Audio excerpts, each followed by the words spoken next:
Kung nakatiwas palang kog eskwela sa una, dili na gid unta ko mapari karon. Kay nagsigi ko pang-apply og trabaho, di mo ko dawaton kay lagi wa man katiwan eskwela. Muna nga mahirap po ito kay napari noon ko. Kay makakita ko itong trabaho, di nagitingali ko. Makaunahon magpari. Nakapamalandong ko ani sa tungod aning atong ebanghelyo karon ba. Nga gipadala ni Jesus ang iyang mga tinun-an. Gihatagag mission nga sa atong ebanghelyo karon, mission sending ni lakaw nga ana nya ang trabaho nga gihatag ni Jesus sa iyang mga tinun-an bawo lang kaha nabay makalabaw aning trabaho tiaw mo nagkaluwasan sa tao ang mission nga gihatag ni Jesus niini apan kining mission sending sa atong ebanghelyo karon dili lang ni kay atong unang mga tinun-an ni Jesus kundili hangtod karon ato pud ning mission, ato pud ning trabaho.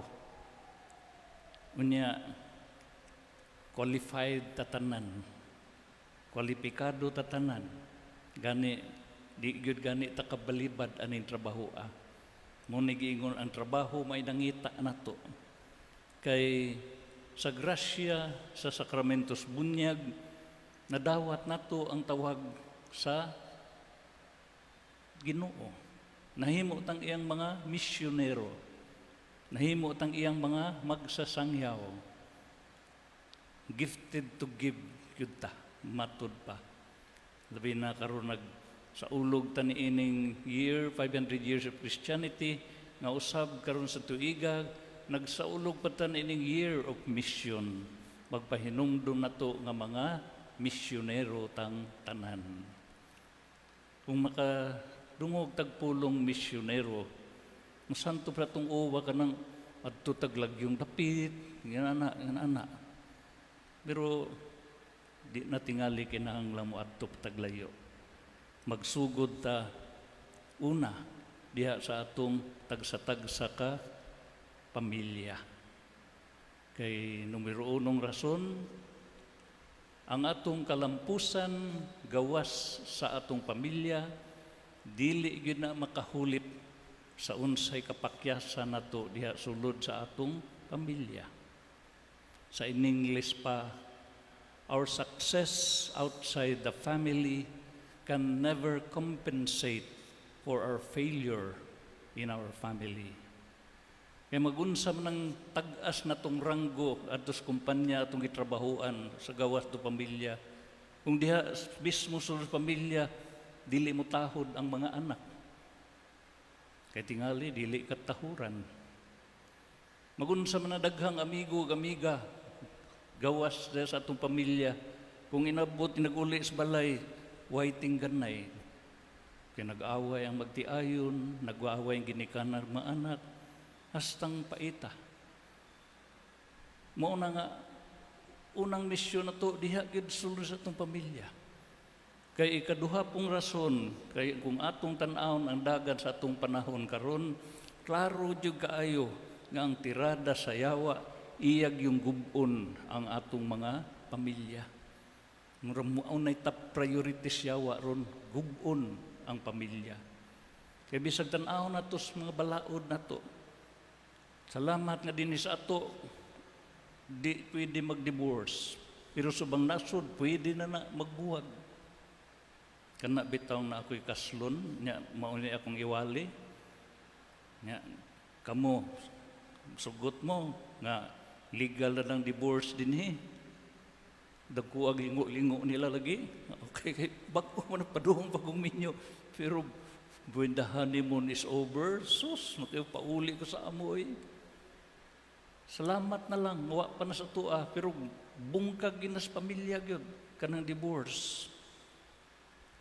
Ikaduha, abortion, samot na. Unsaon pagkahimong pamilya kung way anak? Magtiayon ra gyud na. Mahimo lang pamilya kung naanay anak. Nga ano man nga musugot naman nga ang inahan mismo mo patay sa ilang kaugalingong anak. Wa pag gidaganan. Yan napasuds tiyan, di gigkadagan. Sa mga uban pang mga balaod nga makita na to nga anti-family kaayo, anti-life kaayo. Ug mao nay pangayoon atong grasya, no? Labi na kita dinis Mandawi nga atong patron si San Jose, ang haligi sa Sagrada Pamilya, nga usab karon tuiga nagsaulog tas year is St. Joseph. Nga una ang atong pamilya lig-uno nato. Kay pasalamat ta sa Ginoo nga gisaligan ta niini dako kaayong trabaho sa pagluwas sa katawhan. Bisan tuod og wa ta ko mag-eskwela, bisan pag wa ta katilaw grade 1, ato ning trabaho tanan. Di na kinahanglang eskwela pati eskwelahan aron makatabang ta niini dakong misyon sa atong Ginoo, kaluwasan sa katawhan. Pagkadako una-unao ng trabaho pero maguna-una tag unsar man to ko gagamay ra nako. Muna di na maguna-unag kaluwasan sa tibuok kalibutan atong sugdan diya sa atong pamilya. It's never too late. Iampo gina nato pirmi, musangpit kita sa Ginoo kay dili lalim ning atong kontra, pirting ilngiga nga makunon at ang gamay ra gyud kay taon ta. Pero magpatabang latas Ginoo, wala gyoy imposible. Muna sa atong kagamay ato nang ihalad sa Ginoo dinhi santos nga misa. Siya nalay bahala tanan. Ug muduyog ta atong usa ka tawo nga nagampo nga niingon siya nga Ginoo, usa ra in taon ko kabaga, himo akong usa ka kalayo. Usa ra in taon ko katulo, himo ako nga usa ka fountain. Usara in taon ko kabalhibo, himo ako nga usa ka pako. Hinaot paunta.